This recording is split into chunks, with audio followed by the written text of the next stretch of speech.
All right, everyone, let's get this presentation started. For those of you who don't know me, my name is David Zarling. I'm the head of investment strategy and research at Client First Tax and Wealth Advisors. We use the Adaptiv Investment Management System for our clients to manage risk and participate in markets. This presentation is a recording of what we do live every single month for either our clients or those interested in Client First. It's free education. We eat good food and we learn new things. It's a lot of fun. There's a link here that you can check out. You can go look online to see where to go, how to register, all those type of things. We have a lot of good education out there. But let's jump into this. As always, this information should be considered educational, right? Some of the things we're going to discuss in here are definitely for our clients, but some of you viewing this might not be our clients. And it shouldn't be viewed as a basis for investment decisions. You really need to consult with a financial advisor. Any decisions you make for investment decisions are your own, and so keep that in mind when you're viewing this content. I always like to start off with a little bit of a story. This is me with my lovely wife Emily and our friends Brian and Stacy. We recently got away for a quick 3-day weekend to go skiing out in Colorado. It was an awesome time. I love getting out there. We're by no means expert skiers, like we're not doing backflips or any of those type of things. We really enjoy skiing. At the same time, we're not like beginners. It's a great time. This is the ski hill we were at. We were at Breckenridge.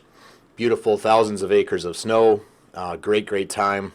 And as always, when you are out skiing big terrain like this, you've got a map, a trail map that lets you know what kind of run or type of hill you're to expect. And so when you're skiing, you have different levels of skill labeled for you on the map. So in the legend on the key, you can't really see this over here, but what you'll notice is that there are green runs. Okay, there are runs that are labeled in green. Those are easy runs. There are runs labeled blue. Those are intermediate type runs, and then there's black diamond and double black diamond, and those are for extremely expert skiers. And for us and our crew, we really wanted to stay on the blue. We love a little bit of a challenge. At the same time, we like to enjoy ourselves skiing. We don't need to be necessarily completely sore and devastated by the end of the day. So we try to avoid those black diamonds, right? Those are really hard with really steep terrain, with moguls, jumps, those types of things. We're not young chickens anymore. I used to be able to do something like that, but we're not going to risk our lives just for skiing. We're going to enjoy ourselves. So we like to stay on the blue, and for the most part, we did that. However, there was one instance of us ending up taking a wrong turn, and all of a sudden we were on a black diamond. And my friends will have to forgive me, and my wife will have to forgive me. These are my two friends and my wife. I just happened to be at the bottom of the hill, not because I'm some type of expert skier, but I just made a decision that if we're going to make a mistake here on this hill, we're just going to do it fast. So I'm near the bottom of the hill. I was able to make it through, but it was a struggle to get down this hill because it was a black diamond. It was hard, and that caused some issues for us. But as we talk about markets, we're going to talk a little bit about black and blue, right? So blue diamonds being nice and black diamonds being more difficult. The markets are the same way. There are times where markets are in green, easy mode, and blue, intermediate mode, and there's times when it's a black diamond that's high risk, and you need to know what you're getting yourself into. And we're going to get into that a little bit. But for us, we had a great time. Breckenridge is a beautiful place if you ever wish to check it out. Beautiful sunrises. We even had some time to sit out on some Adirondack chairs and have a beer. It was a great time. Highly recommend it. We just had that little brief instance with a black diamond. The rest of the time was beautiful and wonderful. Looking forward to doing it again sometime. For our agenda today, we're going to talk about how does the Adaptiv System identify dangerous market conditions such as what we just talked about in skiing. How do we identify when market risk is apparent and we need to protect ourselves? How do we identify when there's easier markets and we want to participate in them? So we're going to cover that. We're going to discuss the problem with buy and hold investing, because Adaptiv is not buy and hold investing. We're actively managing. We're protecting from risk, our number one job. And so we're going to look at what is the big deal with buy and hold. Again, we're gonna talk about how not all market environments are the same and what we can do about it. We're gonna review the power of January market performance. Everyone's favorite topic, President Trump. We're gonna talk about him and the market and obviously the election coming up this year. We're gonna talk about 2019, a year to cry wolf, and then you're gonna have a panel discussion with myself and Ian, hosted by Paul Zarling. After that, we'll have some housekeeping and final thoughts. So jumping right into it, for us and our clients, we use the Adaptiv Investment Management System. Again, something completely different than what the industry does for the most part. There are other places that actively manage, but not necessarily like this. Most places are buy and hold type shops, and we're going to cover why that can be problematic. The Adaptiv System is not just something solo, meaning it is part of our true holistic process. It's why we do Social Security and estate planning and taxes and insurance, and we have a true holistic plan. It's something with all these pieces together. Adaptiv Investments fits into that true holistic process, and you can always reach out to us to go ahead and get a free initial consultation scheduled, work with our team to customize a plan for you. You'll always receive ongoing updates to your plan as your life changes, and then you want to enjoy your new financial confidence. When we talk about the Adaptiv System, we're really talking about it being based on three main things: supply and demand, price. Okay, more supply than demand, price drops; more demand than supply, price rises. We could see this on charts. We also use that information to identify trends, which sounds very cliche. We're going to talk about that. What does that mean to identify trends? And really in this presentation, we're going to be focusing on those two things because we have a lot to cover. Relative strength, you can go on YouTube and you can find some of our other videos regarding that. We're not going to spend a lot of time on relative strength today. We're going to spend a lot of time on trend and supply and demand and price, and how buy and hold is much different than what we're doing. For some of you, this is going to be a little bit of a refresher, but this is the S&P 500. Okay, most of you are familiar with the Dow Jones, which is what they talk about the most on TV and radio. They'll say it's up 300 points or down 300 points. It's a basket of 30 stocks. This is the S&P 500. It's a basket of 500 U.S. stocks. Pretty good representation of what's going on in the equity market in the U.S. And this goes back to late 90s. And we could see supply and demand happening. This is the price of those 500 stocks. Some more supply than demand pushing prices down, more demand than supply pushing prices up. And this happens over and over and over in markets. And it's based on price. It's a fact, right? We don't get to argue on what a buyer and a seller agree upon. If our neighbor down the street sells their house and we don't like what the price is for the house, tough nuts, right? Because the buyer and seller agreed, that's what it is. So price is fact regardless of our opinion, and that's why we use it. Next thing we do here is to identify trend. This blue line that's running through price here is the prior 40 weeks of information averaged.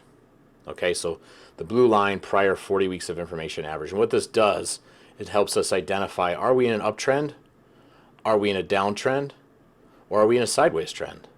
Because we want to be invested with uptrends, and we do not want to be invested with downtrends. The other thing it helps us do is eliminate daily and weekly noise. So if you were to watch this video and put your nose right on the screen, you wouldn't be able to tell what's going on your screen. So you hold the screen away from yourself. Maybe you're watching it on a phone, or maybe you're watching it on a TV or a computer. You're going to sit away from that screen so you can see what I'm presenting. You're not going to put your nose up on the screen. Same thing. We don't need to look at daily and weekly noise in price. We can use an average like this and get a really good idea of what's going on. The next thing we do is we combine it with this orange line that's on the screen now, and that's the prior 10 weeks of information average. And what we know is that, quite simply, when orange is below blue, that's when bad things tend to happen. That's the black diamond. It doesn't guarantee you can't get down the ski hill. It doesn't guarantee bad things. It's just when bad things tend to happen. You'll notice there's times here when orange crosses below blue and nothing happens. But you'll also notice from every major correction that orange does cross below blue. Another way I like to describe it is we can drive in a snowstorm. That doesn't guarantee an accident. It just increases the odds of an accident. Same thing, when orange is below blue, it doesn't guarantee a major market correction. The odds of it just increase. We know that when orange is below blue, that's when selling picks up, that's when volatility picks up. And so what we simply do that is much different than a lot of different places is that when orange is below blue, we're going to take protective action for that thing. We can use these orange and blue lines against anything. It could be bonds, it could be commodities. Could be stocks, you name it. In this instance, for the S&P 500, when orange is below blue, we're going to protect accounts. When orange is above blue, we're going to be heavily involved with the market. That way, we can be involved in uptrends and protect ourselves from major downtrends. Much, much different than what other places do. And when I say protect, that simply means moving accounts into cash. All right, we're going to protect the gains that have been made, and at the same time, when orange is above blue, we can put those accounts to work. I like highlighting where it's not a perfect process. Okay, orange and blue is not a perfect timing mechanism, meaning you'll notice that it doesn't pick an exact top in the market nor an exact bottom in the market, and that's okay. For example, 0809 financial crisis, market's down about 6% before a signal is triggered. We don't like minus 6%, but it's better than minus 57%. Another thing you'll notice, and I highlighted in purple here in these purple boxes, about 10 to 12% of the time, the adaptive system is going to unapologetically underperform the market. And what I mean by that is if we were just to zoom in this section here. Okay, this is a few months worth of time. This is the beginning of 2019. We protected our client accounts in 2018. They had a positive return that year. When we look at, so we moved to cash here, coming off a market bottom. So for just, if you were able to single out just this purple box, this is about 2.5 months worth of time, the market's rising while we're holding cash. Okay, that means we're underperforming the market during this time. That's okay, because we know if there's enough buying going on in the market, we will see orange cross back above blue and we can participate again. Basically, in a nutshell, we're not going to try to catch falling knives. We're going to let the knife hit the floor and they're going to pick it up. Same thing. We're not going to try to pick a market bottom. We're going to let the market settle, let the buyers show themselves, and then participate again. All right. The reason why we do this is there is a problem with buy and hold investing. For example, if I can use the 2000 to 2013 period. So here's the year 2000, 2007, 2008, 2013. An account exposed to U.S. stocks during this period of time, this portion would be sideways for 13 years. Yet it would have had a correction of $500,000 account balance would be 270 by 2013, minus 46%. And it would take 85% to get back to even. See that? Minus 46 takes 85% to get back to even. Then 0809 minus 57%, which takes 132% to get back to even. That is a problem, right? 13 years of sideways with nothing but heartburn in between is a problem for someone's financial plan. This might be something okay to go through in your 20s and 30s, but when you're in or near retirement, to have your account cut in half is not a bona fide plan for your retirement. And so our solution to that is the adaptive system, and that's why we use it. This gives you the math behind some of the drawdowns. Okay, if we were to, for example, a correction that's minus 30% takes approximately almost 43% to get back to even. Minus 60% takes 150% to get back to even. Now look at this, minus 90% takes 900% to get back to even. So these are issues with buy and hold investing. Okay, and so we need to be aware of that. And so the reason why we use adaptive is quite simple. We're always going to identify risk and reward. We're going to invest with the direction of the trend, and we're going to manage risk using the weight of evidence and position sizing. And we're going to stay disciplined to the system and hard data. 3 outcomes of the system, we're not going to bat 1,000.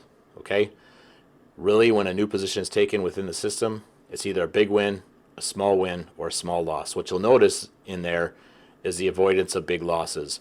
Over time, when you avoid big losses, performance dramatically increases. So let's run into the data a little bit. This is buy and hold S&P 500 versus using adaptive on the S&P 500 from 1965 through today. What we see, buy and hold in the upper pane here, had a gain during that period of time of approximately 3,400%. Adaptive during that same period of time had a gain of about 4,000%. While we do like the bigger number, what I really want to point out is the level of drawdown. And what we did is we just added what were the top 3 drawdowns. And what that means is from a high to a low. For example, from the high in a market to a low in a market, what were the top 3? Just using buy and hold, the top 3 were minus 43%, minus 48%, and minus 54%. Using Adaptiv, the top three were minus 33%, minus 14%, and minus 13%. So yes, we know investors want a straight line in their account. We know we have a market reality to deal with. Adaptiv helps smooth that process over as we work towards our financial goals. Another way to view that data is this chart here. The gray line represents that drawdown. So the way to think about it is here's when your account balance is at its highest, this line here at 1. And then the gray line dropping, for example, 1974, this was almost a 50% correction, so your account would have been down almost 50%. And you could see the volatility of an account exposed to S&P 500 during this period of time. The blue is how Adaptiv performs in cushioning from that type of volatility, and you could see that it fills in. So it's a type of circuit breaker cushioning from further drawdown to the account during that period of time. So it's why we use it. To drive that point home a little bit, this is a 12-year period, 1965 to 1978. The reason why we picked it for you to look at is it was another period where the market basically went sideways. The gray is the S&P 500, so if we drew a dot here and drew a straight line across, it basically almost finished sideways. Whereas the Adaptiv System, by protecting from these major drawdowns, was able to outperform during that 12-year period. Another example of that would be 1998 to 2010. We even started Adaptiv behind the S&P 500, and here's the S&P 500 straight across, basically flat. During that period of time, S&P 500, or I'm sorry, the Adaptiv S&P 500, by buying and not buying and holding, but by protecting, we could see the benefit of owning in volatile markets, or protecting in volatile markets. I want to drive that point home a little bit further. So here is this big chart here, 1965 to present. The gray line is buy and hold S&P 500. The blue line is Adaptiv. All right, and so I want to focus on this period here because there's some good examples of when we're protecting and there's a market bottom, and I really want to highlight that area. So here's 1965 to 1985. We're zooming in on this period of here, and we could see the benefit of Adaptiv over that period of time. Now, this is 1965 to 1985 here. I want to zoom in on this spot here because this is a period when we actually protected, when accounts would have been protected and there was a market bottom. So what is that experience like? Because we could tell over this period of time that Adaptiv is beneficial, right? It finishes higher, there's less volatility. So let's zoom in here into this period where there was a market bottom and we're protecting. So here's an account balance, December 1968 to May 1971. And you could see that Adaptiv protection started taking place in here. All right, this is a 1-year period in this purple box. You might remember that previous chart I showed that had those purple boxes in it on when the system unapologetically underperforms and it's okay. And what I mean by that is if we take this purple box and zoom in, this is a 1-year period, May 1970 to May 1971. And we're coming off of a market bottom and we started in cash, right? So a 1-year performance might look something like this. So it could be a little bit deceiving because if you're just looking at 1 year and not understanding the full scope of how Adaptiv works, you could get the perception that, oh, Adaptiv is not working correctly when it actually is. So when we come off of market bottoms, because we're not going to be able to pick a market bottom, the market's going to rise while we're holding cash, and that's perfectly okay. And then we could participate again because we're actually participating at a level higher than we were before. So the way to drive this point home is here are Adaptiv 1, 2, and 3 year performance numbers. And these are total return. These are after fees, dividends, you name it. It's all included in there through 12/31/2019. Some things I want to highlight in here. Here's Adaptiv growth. So this 1 year, this is 2019 return, is about 7.66%. And so you'd say to yourself, well, wait, when I compare this to S&P 500 and some of these other indexes, it's not nearly as high as those, so it surely must not have been working that year. Well, that's not actually true because if you remember, January 2019 was actually a bottom. And so 2019 was a year we were coming off a bottom and we were holding cash. 2018, we actually outperformed. In 2018, the average growth account was up about almost 6%, while the market itself, using the S&P 500, was down about 5%. That's a spread of about 11%, but it's actually greater than that due to compounding. I'll let you do the math.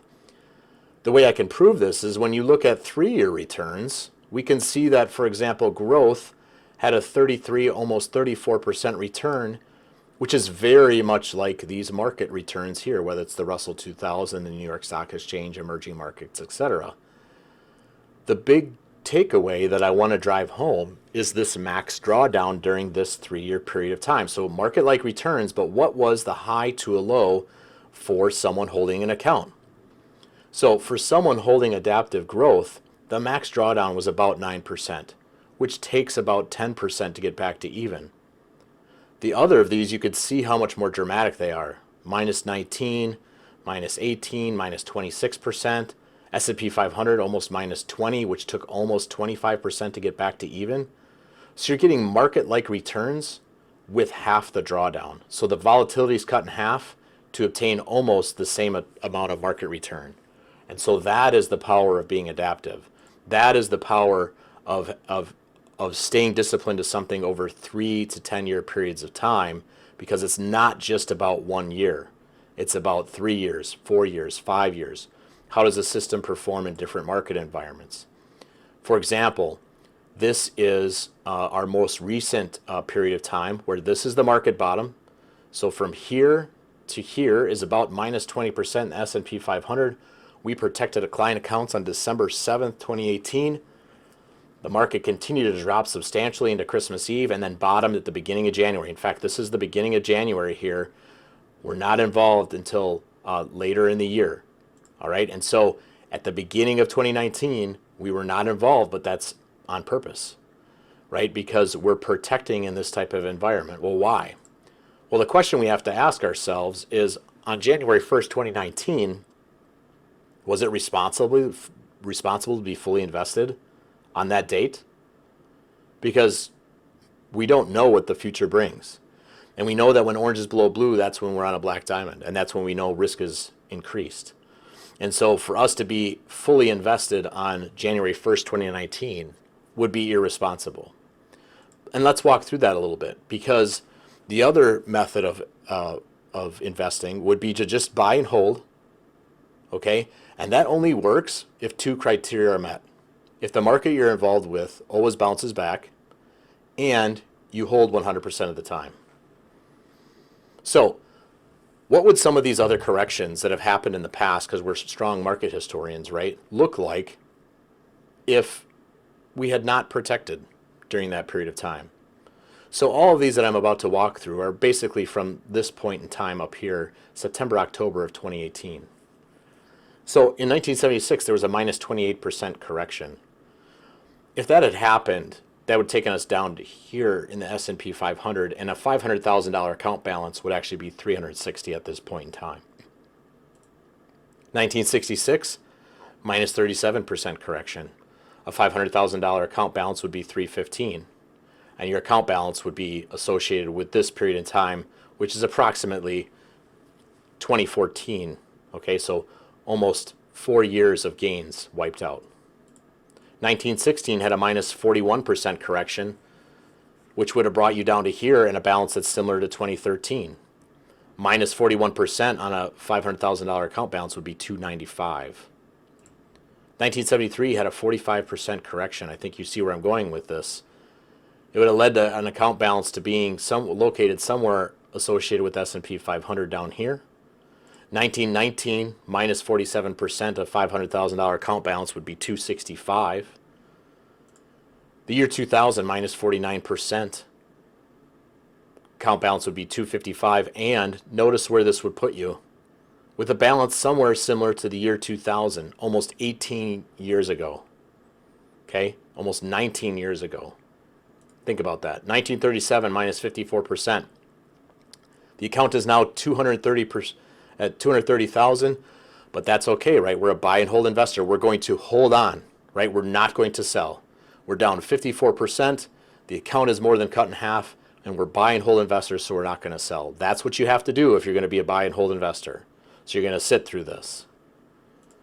Year 2007, minus 57%, $215,000 account balance, but we're still holding on because we're a buy and hold investor. 1929. Most people don't understand that 1929 was almost a 90% correction. Okay, and what people don't understand about a 90% correction is this.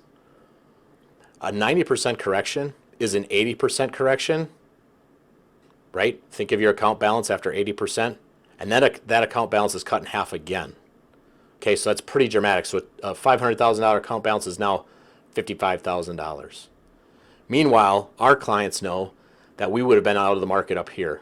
We wouldn't have experienced any of these type of corrections that a buy and hold investor would have experienced. A buy and hold investor would have seen 18 to 19 years of investments wiped out if this correction had fallen further. It didn't have to. No one knew that it was going to rise, and no one knew that it was going to fall. It did rise, which is great. We were able to get back into the market. But the point is, our adaptive clients know that their accounts are not going to be exposed to these types of market corrections that obliterate their account balance. Because think about it. If you have an account that's cut back by 18 years, 19 years, 27 years, what I did is put a chart here, and you can see that if you were 65 years old, it'd be like taking your account balance back out of retirement to when you were 47, 46, even 38 years old. Okay, so the only way buy and hold works is if you are invested 100% of the time, and the market you're involved with always bounces back. And what we do know is that losing an account balance that's meant for retirement can cause tremendous financial stress. We don't believe that that's a solution for those near and in retirement. If you want to go through 50%, 30%, 40% corrections when you're in 20s and 30s, that's perfectly fine. When you're near in or in retirement, when you're relying on those funds for whether it's travel, hobbies, just standard of living, or even medical expenses, to have your account cut by that much is not a bona fide retirement plan. And so that's why we use the adaptive system, and that's why we can show, okay, this is not buy and hold. We're still getting market-like returns, but our drawdown is significantly less than someone who would have bought and held these types of stock market environments. So it is not buy and hold where you have to hold 100% of the time. Maybe dovetailing off of that a little bit, this is a segment that I want to cover where I want to identify that not all market environments are the same. Okay, someone driving on this road in a few miles is not going to be able to drive the same way they are currently based on where they're at in this picture. Once they get into those mountains, it's a little bit of different driving conditions. Here's what I mean by that. This is the total world index, represents about 8,000 stocks. And we can see that in 2017 through the early part of 2018, this is a different market environment than this one. This is 21 months sideways where sellers keep showing up in the same spot, and that's a difficult situation. Now what I want to cover is a segment where it's a video I sent to clients on November 2nd, 2019. The market had been moving sideways for 21 months. We had been in a more risk than reward type mode of management. And then October 28th, we got aggressively long for our clients, and we sent a video on November 2nd, and I want you to take a listen here. Most importantly, I wanted to highlight something major that just took place this last week, something stocks haven't done in almost 2 years. So you might be remembering this chart I showed you earlier, where we see the sellers kept on showing up at the same place. Right? We can see that. We can see how at this, we'll call it 7650 level in this index, which represents over 8,000 stocks across the planet, including the U.S., selling. And this has been going on for almost 2 years. We've had this flat market. It's been a very frustrating market. Remember, we talked about how this type of market is more like being able to drive 65, 70 on the highway. this type of market, there's a lot of shifting and breaking because there's more risk than reward in this type of market. In this type of market, which has a trend, there's more reward than risk. In this type of market, there's more risk than reward. However, from hard markets, from frustrating markets come easy markets, and that's something I really wanted to show you guys, is this week we broke that level finally. We've worn out all these sellers. The sellers did not show up. More buying pressure drove prices up. And so regardless of what the media is talking, whether they're talking about recession, trade wars, impeachment, whatever, we'll let the media do their job and we're going to do our job. And right now, this is evidence that globally there is risk appetite for assets, and your portfolio is positioned for that to take advantage of this. We do believe this begets higher prices and that we will be heading back onto the highway and it can put the cruise control on at 70 miles an hour. This is a significant development. Your portfolios are positioned for that. We made those moves last week. In addition, if you use our 401k guide product because your funds are within your 401k, we did send out those updates this week and this weekend. So please look for those and please make the changes because this is a new development and we believe the next leg in a bull market is coming regardless of what the media says. We're making new price highs. Now, all that being said, we do have our risk management plan in place. If we're back below this this level here, this price level, we're definitely back in more risk than reward mode. But right now, this new move is the first time in almost 2 years that there is now more reward opportunity than risk apparent. So accordingly, your portfolios have been positioned that way. So touching base back to that video, you can see this was what I shared back on November 2nd. And this is what the market had done for 21 months straight. And then this is what we had experienced October 28th, 2019. And you could see that we were indicating that portfolios were going to be positioned for a different environment at this point in time. And we got that different environment after that. This is now a period of rising prices, an uptrending period. To highlight this a little bit more, this is what this looks like, and we can see that there's different market environments. For example, 2017 into 2018, this is one type of market environment, a nice smooth trend environment. This environment here, this 21-month period here from early 2018 to almost the end of October 2019 is nothing but sideways and heartburn. And then when we got long for our clients, this is a new environment. And so really what you need to ask yourself is, how does a system perform in different market environments? Not how does a system perform between January 1st and December 31st. January 1st and December 31st. Those two dates are completely arbitrary, meaning we don't manage risk using January 1st or December 31st. So how would a system perform in an uptrending environment and a heartburn environment and an uptrending environment? Well, let's take a look. So total world index during this period of time was plus 24%, adaptive growth plus 23%. So market-like returns. During this frustrating period here, from here to here, the total world return is 0%, and it had a 19% drawdown, meaning from here to here is minus 19%. Adaptive growth during this period of time was minus 2.4% return with a 9.3% drawdown.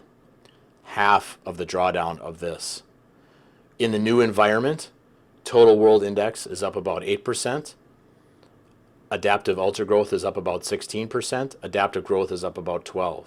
So in uptrending markets, it's able to produce market-like returns. In sideways frustrating markets, it's able to protect from drawdowns. So this is how we need to study and understand how investment systems work. Not based on January 1st to December 31st, but based on different market environments which don't care what the date are. And so that's what we do, or what the date is. And so that's what we do, is look at how something performs in different market environments, and Adaptiv shows that it's a benefit to our clients. It's in their best interest to be invested this way. So real quick, I want to cover the power of January. There's some correlations that happen in January. They don't mean causation, but they do show implication. For example, the first 5 days in January, 36 out of 42 years, 85% accuracy. When the first 5 days of the year were up, the average gain for the S&P 500 was roughly 15%. Now, when the first 5 days of January down, it's kind of a coin flip. It's not really a great indicator of anything. The first 5 days in January this year were up almost 0.75%, about 0.7%. Does that guarantee a double-digit year return in the market? It doesn't. It's just something to be aware of. More powerful than that, actually, is the January barometer. And really what that shows is that when we look at the S&P 500's performance in January going back to 1950, every down January, so a January month where the performance of the S&P 500 is negative, and there's only one exception, that's 2016.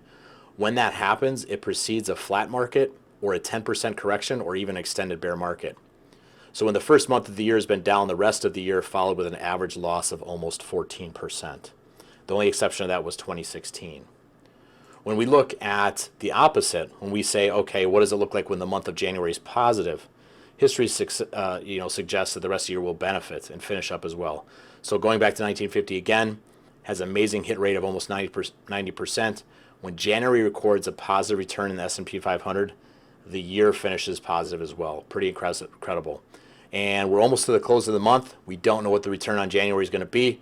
We'll report back on that in our next video and let you know how that goes. But we're watching the performance in January for any type of clues as far as what that might mean or the type of seasonality we're seeing in the market. Now, just covering President Trump in the market, I know he gets a lot of news, and I know you may be on one side or the other as far as the election coming up. I have some exciting news for you regarding the election, and that is it doesn't matter who's elected because the market does not have a monopoly, or I'm sorry, no party has a monopoly on market performance. Here's some data here showing average annual returns going back, whether they were Democrat president or Republican president. Here it is actually broken down by presidents. Trump is not on here, but there have been positive and there's been negative for each party. When we break it down going back to 1853, we can see that the average market return is equal for both parties. So that may make some of you sad, may make some of you happy. Just know, go out, vote your personal opinions, vote your values, vote your principles, and don't worry about the market. The market's going to do what the market's going to do. This is what a presidential election year looks like seasonality-wise. What that means is if we look at all market years where there's a presidential election and there's a president up for re-election, this is what it would look like. And what we know is that we head into February, we could be heading into a market that's basically sideways until the end of summer. And then we see a rise from there. And the way we would use this information is not to predict. This is not a prediction of what the market's going to do. This is what has happened in the past, right? You've heard that before. What happens in the past is not a guarantee of future. For example, in this sideways area in the yellow, if we were to start to see the market underperform during this period of time, that would be information too. Or here, July through the end of the year, and the market tends to perform well. If that's not happening, that will be important information. That's the way we look at that. All right, jumping into 2019, or backwards into 2019, it was a year to cry wolf. I put this cartoon on here because I thought it was so true. Just the way the financial media portrays things is a disservice to investors. And so our clients know that we're operating in their best interest. They understand when they consume news, the news does not have their best interest in mind. They have a different objective. So it was a year to cry wolf. Remember, there was going to be a bear market at the beginning of 2019. That's how it was going to be. It was going to be a major, major recession. Trade war is going to be unresolved. I love this headline here. There's a 50% chance that U.S.-China Phase 1 deal could fall apart in 1 year. Wow, okay, very insightful. I think I could have wrote that headline. But just driving the point home that news doesn't know anything. The yield curve, everybody might remember that from back early in the year. Everybody was talking about yield curve. That's going to cause a recession. Didn't happen. Back in October, remember when the market was breaking out, when we sent out our video on November 2nd, the topic at the time was it's going to be a recession. It's almost guaranteed that we're going to have a recession. We don't hear those things today. That's because it's price first, news second. Remember World War III? there was a military strike involving Iran, and everybody thought that was going to be World War III. Even the New York Times had the gall to put something about a draft. I think that is extremely disingenuous. I'm very disappointed because that scares people. It scares young men and women, and that is a disgrace in my opinion. So we know that when we work with our clients, they understand that markets drive news, not the other way around, right? Wet streets don't cause rain. Rain causes wet streets. Same thing. Price first, news second. We don't need to predict to invest. All right. We need to have a plan to invest. We need to have a way to react, because by the time we know why, it's too late. All right. This is a perfect time where I could talk about a difference between a pundit and a professional. And basically, I want to boil it down to this. You can pause the screen if you want and read through these things, but the basic point is this. A pundit, those talking heads on TV, etc., all they like to do is have an opinion and a prediction. Okay? A professional does not do that. A professional studies the data and has a plan. Keep that in mind. So when you're watching TV, when you're listening to the news, they're a pundit. They are paid to speak and drive listens, eyeballs, clicks, you name it, to sell their advertising. When we work as professionals, we work in the best interest of our clients. That's a big difference. So there is a choice between a pundit and professional. And now I want to take us to a Q&A panel with myself and Ian, hosted by Paul. I think you guys are going to really enjoy this. Welcome to the panel discussion on the Adaptiv Investment Management System. You've just heard David give a great presentation on what's happening in the markets, Adaptiv, and how that's mitigated risk. And so now we're going to take some time and talk with two smart guys, David being one of them. Ian McMillan joins us. Welcome, gentlemen. I don't know about that, but thanks. You're welcome. You're welcome. And so, Ian, it's great to have you in town. I know we've done this when you're in Virginia, but it's great to have you in town for Enjoying the good weather. enjoying the good weather we have here. 9 degrees. Hater snow guy. on the ground. Hater guy. Yeah. Hater guy. You love it. Love it. So I want to start off with a couple questions for each of you. Ian, I want to start with you. And it's this time of year. There's a lot of data. There's a lot of analytics. And a lot of people are wondering who's going to win the Super Bowl. Yeah, I think at least my emotional analytics are cheering for the Chiefs. So You I'll got throw that to. at that. Yeah, but I mean, yeah, the 49ers will be tough. I think it's going to be, for someone who's like watching the game, like, and I don't like really have skin in the game, either team, I think it's just awesome to have. I think it's going to be a great game. I think it's going to be the beginning of a new era. Oh, okay. Yeah, 49ers, Chiefs, yeah, Ravens. I that's think true. that these young quarterbacks, I think we're starting to see the ushering in of the next round of Well, and don't forget about Deshaun. I mean, they were up 24. Yeah. So, I mean, that guy's Deshaun. The that's Texans are right. going to Watson continue to Brown. be good. It's just it's going to be amazing because I mean we all know Pat Mahomes. It's a quarterback league. He's amazing. At the same time, Jimmy's thrown the ball 14 times in the last 2 Yeah, weeks. right. That's the funny thing, right? There's all these quarterbacks in the AFC right now. They're young and up and coming. And the NFC, you're kind of waiting for the next dude. Right. And we'll see who shows up over time, but I'm not sure. I'm Well, not sure. and it's kind of funny to listen. You know, we talk about the difference between pundits and professionals, but it's just funny to listen to people now starting to take notice of the San Francisco's offensive line. And it's like, this is what they've been doing all year. Yeah. Right. They've just been hammering Or people. people So that's saying, going to be. "Oh, I knew the Patriots shouldn't have traded Jimmy Garoppolo." It's Oh, like, yeah, well, okay. Hindsight bias, yeah. So it's gonna be a great game. It'll be interesting to see if Sam Fran can keep Pat Mahomes off the field, because that's what it's gonna be, right? If you can run the ball on the Chiefs, and that's keep what Pat Mahomes they off tried the to do field, with Henry, right? and it didn't. I mean, it worked for a quarter and a half. Hey, if you're Jimmy, right, you're just wanting to have better stats in the Super Bowl than Trent Dilfer. And then you don't have to worry about anything Then you else. don't have to Hey, worry about Trent that. Dilfer's got a ring. He's got a ring, and True. I'd rather have the ring than the he's stats. got a ring, and he's got a great job. Yep. There you go. He's got a great job. All right, so let's get back into the markets. We had a little bit of fun here with the NFL and with the Super Bowl coming up.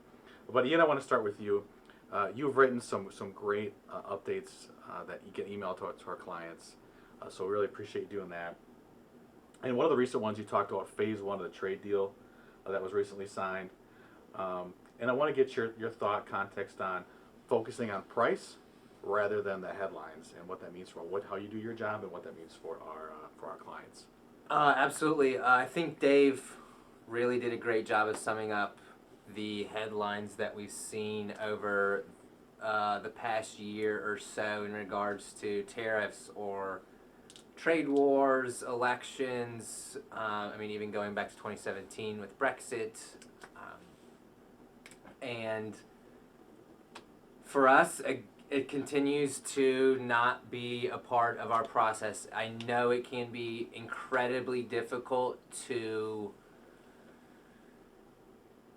get those out of your mind. It's difficult, to watch the news and not be scared about the economy or really whatever the latest thing they want to come up with is. But, particularly in regards to the trade deal, just got signed about a month ago, December 15th. And I say this somewhat sarcastically, but also somewhat seriously.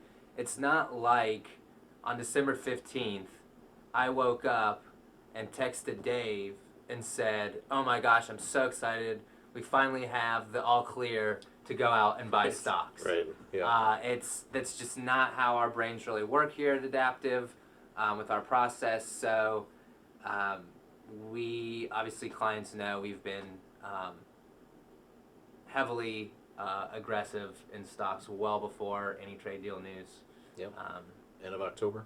End of October, and yeah, even your update in November, early November, which Dave, you Dave's pointed out video, yeah. in your presentation just recently, and et cetera. So Dave, speaking of you, recent podcast, The Weekly Trend, which goes out to special for our clients. There's one for the broader public as well.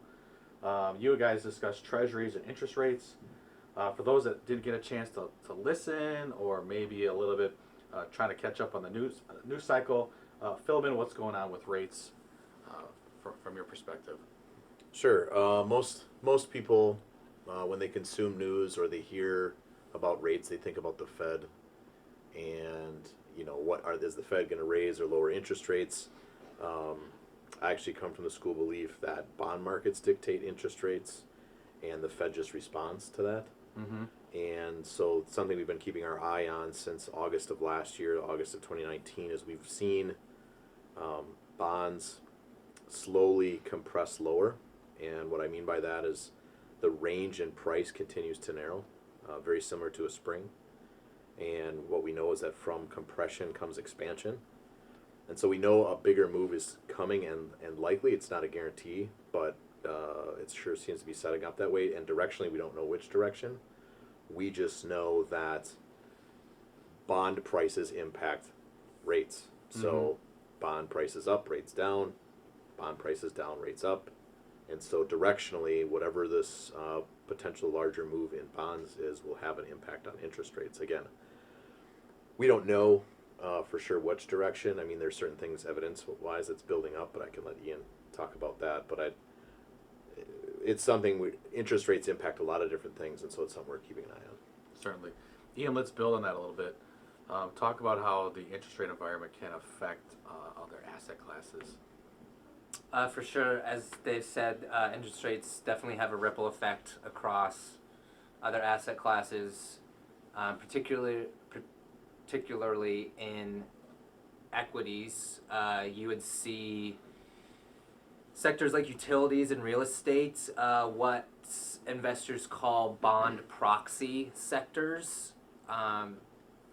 You would see those start to outperform, which we are. Other inflationary type trades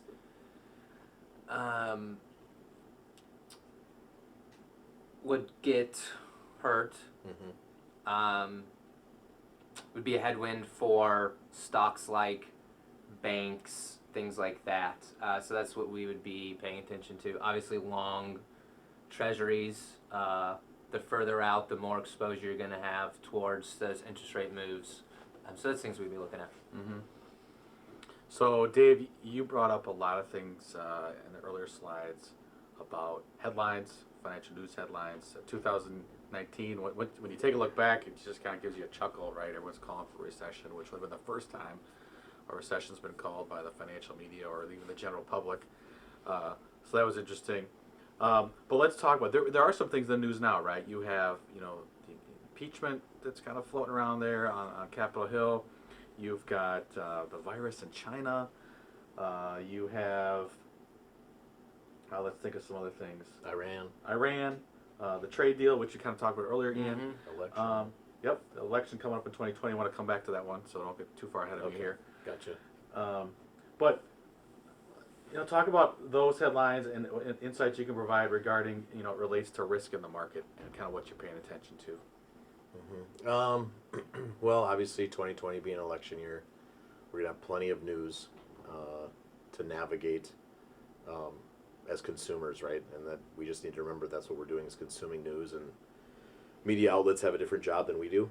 Right. Our job is to work in the best interest of our clients. Their job is to sell razors and cars with their commercials. And so there'll always be plenty of news items to cover. And we're just going to stay disciplined to price. Because price, in the end, is going to show directionally as it unfolds, right? Every day that unfolds, there's new data that comes in, new prices that come in. And if there's a problem, for example, with impeachment, let's say the Senate decides there's a criminal offense and they're going to impeach the president, if that is a negative to the market, we'll see it in the market, and it won't just be a one-day move. Now, we're also open-minded, and if they impeach the president, the market could go higher. So it's not like we're locked into one type of thinking. It's strong opinions loosely held, and Ian always says it well that the market likes to climb a wall of worry, and so there's plenty of worries out there. I would say that we get worried when there is no worry. So like when we don't see like nervous headlines, that's when we sit up. Yeah, I like to see people nervous. Right. Yeah. I think we still are for the most part. Right. So heading into 2020, you talked about the election year. Give us a couple of things you're excited about, you're kind of bullish on, maybe like plus on, and then also give us some things like, I got my eye on this thing, I got my monocle on, just keeping a Like close Mr. eye. Peanut. Yeah, like Mr. Yeah, Peanut, who's yeah. now apparently He passed away. 104 years old. Yeah. Unbelievable. Shocking. Mr. Peanut. My plus would be top two would probably be the participation, not the outperformance, but the participation from foreign stocks. I've been waiting around a long time to see those markets move higher.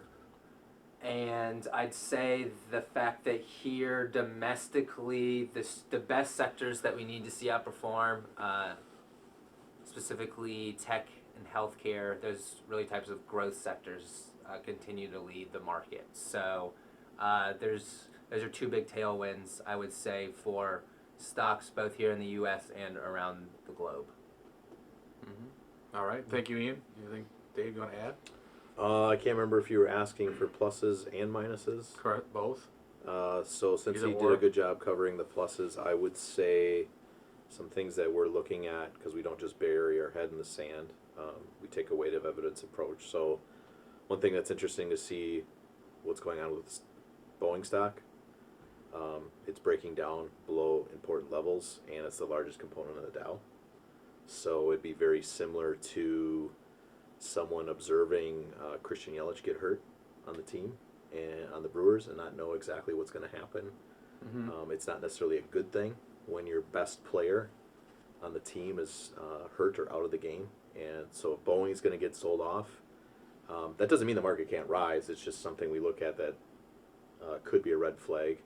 The other thing would be negative-wise is the amount of injecting that the Federal Reserve is doing. Yeah. We don't, I almost hate bringing up the Fed because everybody focuses on the Fed so much.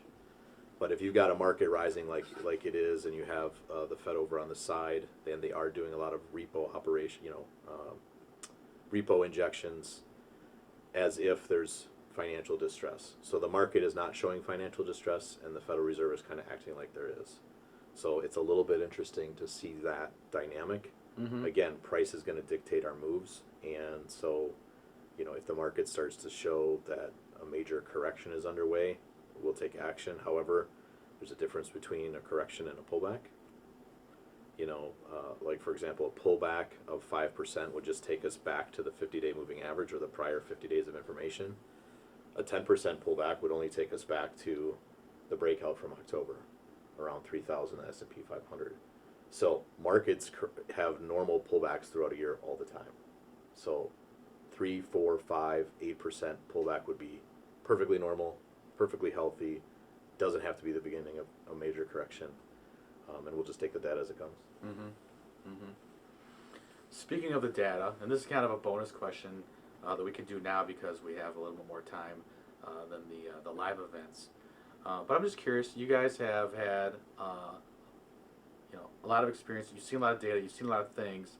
Is there something about this environment that reminds you of another previous environment? Not that it has to be an exact mirror to mirror, but you're like, hey, you know what? This feels a little bit like. I'll let Ian go first because I know we've talked about this on the podcast a little bit. I would say more recently a 2013 or a 2017 type of environment. Pretty slow, steady grind, not a lot of volatility. I think it goes back to something that Dave likes to harp on, in that from hard markets come easy markets. It's been a rough 18 to 22 months for trend followers, and it seems that we're on the beginning of a new trend. And if you're someone who kind of follows these this pattern that we've seen over the last decade or so of 2-year strong rally followed by 2 years of consolidation and then a 2-year strong rally, another 2 years of consolidation we saw in 2018 and 2019, and so in theory, as the pattern would potentially suggest, another 24 months or so, 18 to 24 months of a pretty strong uptrend in stocks. Right. And Which many people don't believe at this point would be possible. But like you said, it's very healthy. Right. Well, and we moved, like you said, 21 months from February 2018 through October 2019 was sideways. Yeah. Market had 0% return and nothing but heartburn in between. And so that was a sideways market. And the way we learned it is the longer the base, the higher the space. And I would say we've talked about different bull markets such as 03 to 08. The way those environments went down is you did see international outperformance. And energy and commodities, and energies and gold. commodities and gold. That's one environment. Another environment would be like 95 to 2000. That was tech, and that was not... Which is more now. Right, and that was not commodities during that period of time. Mm-hmm. So you did have different characteristics. We're starting to see right now a return of two what would seem like unrelated sectors doing very well, tech and utilities. Tech and utilities, similar to the beginning of last year, Right. Investors kind of playing on both ends of the spectrum of, I like the growth because rates are low, and I like utilities because rates are low. Right, exactly. And can you talk about that beach ball? There's a really good beach ball analogy. So, one analogy that we throw around sometimes is kind of the beach ball in the pool. And if you have a beach ball in a body of water, and maybe you push it down a couple inches below the surface and let it go, and it pops up a little bit, and you do it again, and maybe you push it down a foot and you let it go, and it pops up a little higher, and next thing you take it down 4 feet and you let it go, and that thing really comes shooting out of the water. And that's how we really view these types of sideways consolidations. Yeah, 2018 and 2019, that middle period Yeah. was shoving that beach ball underneath It the was. water. There was a lot of pressure, and we didn't know that it would be breaking out above the water until the end of October, but it did. But we were there, we were prepared. and so the energy is there. The energy's there, it has carried us higher. People will tell you, you'll see headlines about this market being parabolic. It is not parabolic. Parabolic was January 2018. Yeah, I would say That was January the 2018 was the blow off top. Right, that was a blow off top in January 2018. So, as far as different market environments, as Ian said, the utilities and tech seems to be a continuation of a theme from last year, 2019. If we did see foreign equities and commodities participate, and maybe even if they led, it'd be more like an 03 to 08. but it can have its own characteristics too. Yeah. You know. Yeah. We The don't nice thing is, right, we use the Adaptiv System to just look at the data, look at the price, and Yeah. there'll be some similarities, but it's going to also have its own unique features, and you guys will help navigate the system accordingly. So appreciate doing that. Appreciate you guys taking some time to answer some questions Absolutely. for everybody. You bet. I know people can hear more from you on the Weekly Trend, which is a podcast that comes out every week. They can hear from your team, Dave and Ian, a couple times a month with a report that comes out, and then quarterly when we do a live event, and then also the video that comes after that. So thanks for all you guys are doing for our clients, and then also for educating people on the markets. Perfect. Awesome. Excellent. Thank you. Take Ian. care. Thank you, Paul. I hope you guys enjoyed that segment. I thought that was really insightful. I appreciated Ian being on there and providing some really great insight and some value for our clients. I just want to add some final thoughts before I wrap up the presentation, because that's always important to bring you back to the key points, which is basically we're going to use Adaptiv and we're going to manage risk. We're going to identify reward. We're going to invest with the direction of the trend. We're going to manage risk using weight of evidence and position sizing. We're always going to stay disciplined to the system, because the three outcomes are going to be big wins, and small losses, avoiding big losses. We're not going to be buy and hold investors. We're not going to be sitting through 30, 40, 50, 60% corrections. We're going to manage risk and protect when necessary. We're also going to participate in markets when it makes sense to participate in them and grow accounts. Next month, we have the latest trends and research on identity security and consumer privacy. Paul's going to host that, talking about how hackers are getting a little more creative. That should be a really big one, so make sure you register for that. The dates or the times and registration links will be coming out soon. Some of you may not be aware who watch these videos, but we added 3 new teammates, which we're really excited about. Kylie's full-time now this month. Ian McMillan joined us about 6 months ago. He's located in Sterling, Virginia. Donnie Long helps us with financial planning. He's new to the financial planning team. We're excited to have those guys. Tax season is here. Some of you are going to be getting postcards. We do a special for those age 50 and above, $79. For those below, ages 49 and below, it's $149. It's a great deal. It's a great way to have your taxes done. We have a tremendous tax planning team here that's led by Renee. You won't be disappointed, so you can reach out to us. There's a link there that can show you all the details, and we look forward to seeing you guys this tax season. And that concludes our presentation today. I appreciate your time. Again, our True Holistic process, it's a way to secure financial confidence. It's very simple to get it all set up. You schedule a no-fee initial consultation with us. You work with our Client First team to customize a True Holistic plan for you, receive ongoing updates as your plan changes, and enjoy your new financial confidence. Go ahead and give that number a call if you want to, 262-335-1700, and get yours scheduled. You can also email my team at clientfirsttaxandwealth.com. I really appreciate you spending time with me here today. I hope you found this information useful. If you have any feedback for me, feel free to send me an email or send an email there to my team at clientfirsttaxandwealth.com. Otherwise, you guys take care, and we'll see you at the next video.